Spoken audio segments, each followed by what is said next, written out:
Hello future engineers, subscribers, viewers, and students. Here is another video in hydraulics. These three problems were problems given in the civil engineer licensure exams in hydraulics. I hope that through this video, your knowledge in hydraulics will be enhanced. So let's focus one problem at a time. Water can jump from a depth of 30 centimeters to 75 centimeters in a rectangular flume. Determine the discharge in cubic meters per second if the flume is 2.75 meters wide. So this flume is rectangular, and I want you to familiar with the general formula for hydraulic jump. So hydraulic jump can only be possible if the initial flow is in the lower stage or the flow is supercritical, then it shifts to the what we call upper stage, and the expected flow characteristic there is subcritical, or the Froude number is less than 1. So when the Froude number changes from greater than 1 to that less than 1, so hydraulic jump is possible. Now, the general formula for the hydraulic jump is hydrostatic force at section 2 F2 at the deeper depth, where hydrostatic force is, if you can recall from the first part of hydraulics on fluid pressure on plane surfaces, it is specific weight barred H2 times area 2. Then minus F1, which is specific weight of water, barred H1, which is depth over 2 here because it is rectangular, times area 1. And area 1 is base of the rectangle times depth 1 of the rectangle. That it is equal to Q, capital discharge Q, total discharge, times density, times the quantity mean velocity of flow at section 1 minus mean velocity of flow at section 2.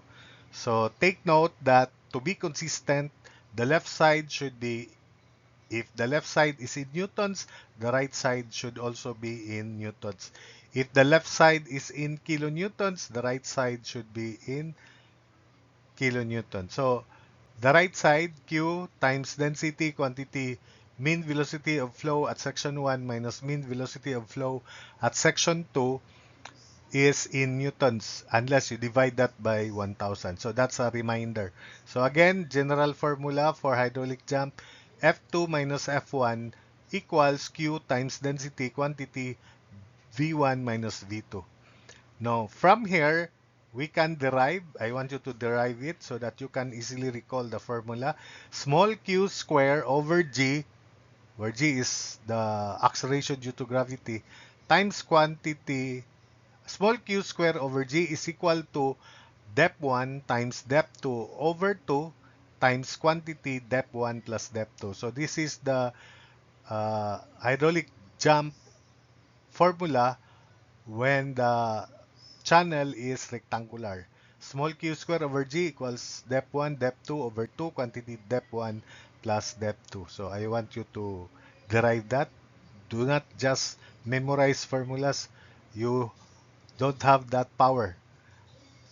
But if you can derive this formula or formulas, then you can easily recall them.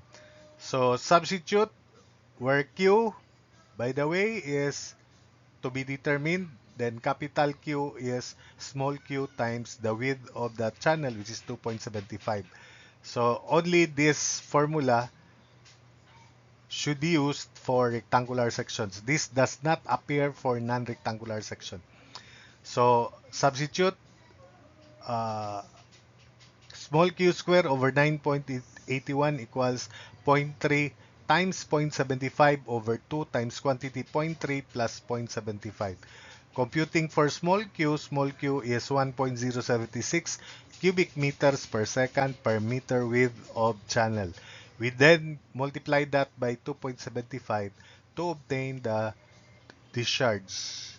So the discharge is 1.076 times 2.75, and it is equal to 2.959 cubic meters per second. So that's the answer to the first problem.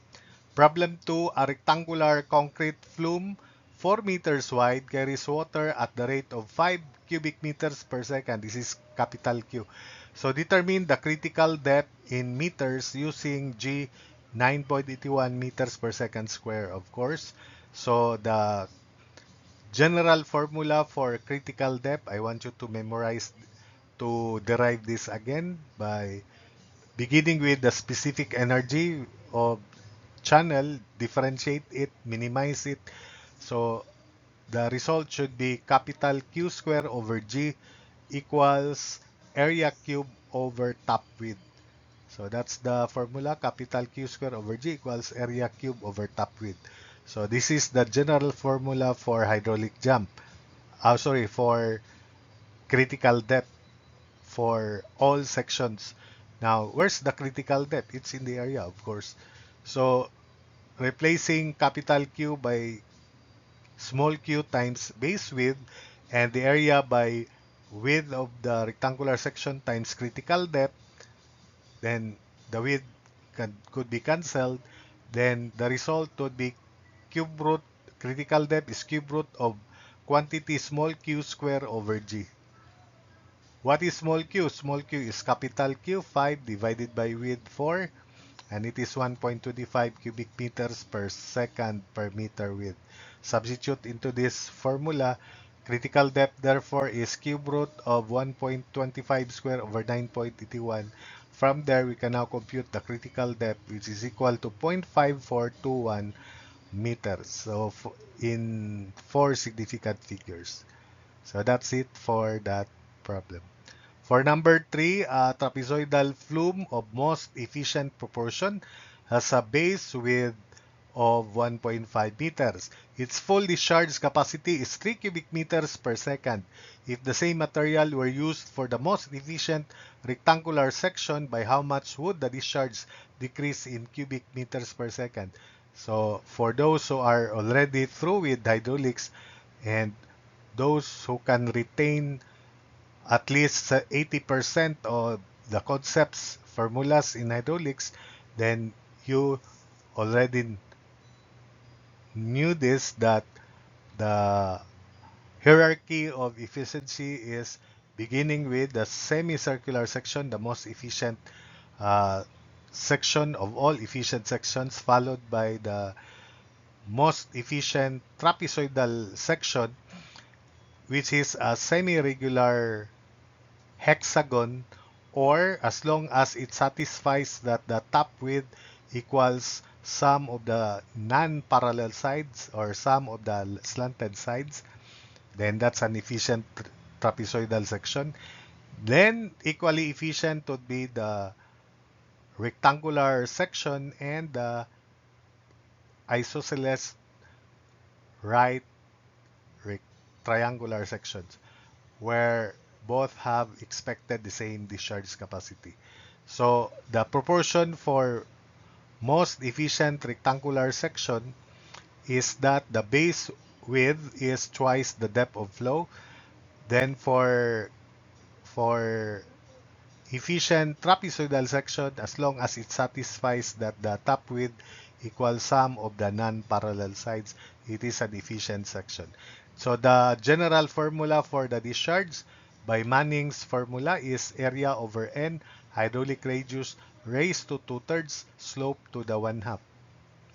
Now, if we define hydraulic radius as area over wetted perimeter, then the power of area would be 5/3. So I usually use this alternate formula, which I also derive. Instead of this formula, I use Q equals area to the 5/3, slope to the 1/2 over N, then over perimeter to the 2/3. So I usually use this formula here. So that's it. Then this would be the sections of efficient trapezoidal, then efficient rectangular section. So even if the two sections are efficient, the efficient trapezoidal section is more efficient than the efficient rectangular section. So hydraulic radius of the trapezoidal section is half the depth of the trapezoidal section, while the efficient rectangular section has its hydraulic radius also one half of the depth of the rectangular section. Even for semicircular section, r over 2, except for the efficient isosceles right triangular section, which is depth over quantity 2 square root of 2. That's the hydraulic radius. So let's move on. Q equals Q of trapezoid is area of trapezoid to the 5/3 slope to S to the 1/2 over N perimeter to the 2/3. Since the two sections have the same material, meaning the same N, they have also the same perimeter, so that there will be no additional cost with regards to material. So the perimeters of the two are equal. So the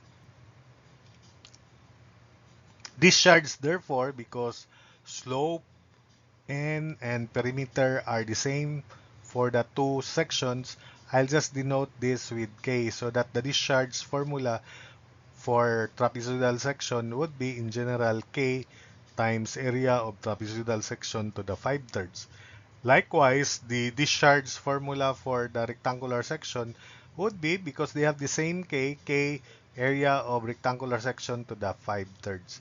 So if we replace K here by Q of trapezoid divided by area of trapezoid to the 5/3, then we can establish the formula for the discharge in a rectangular section as Q of trapezoidal section times quantity area of rectangular section divided by area of trapezoidal section raised to 5/3. So this is our working equation. All we have to do is compute area of rectangular section and area of trapezoidal section.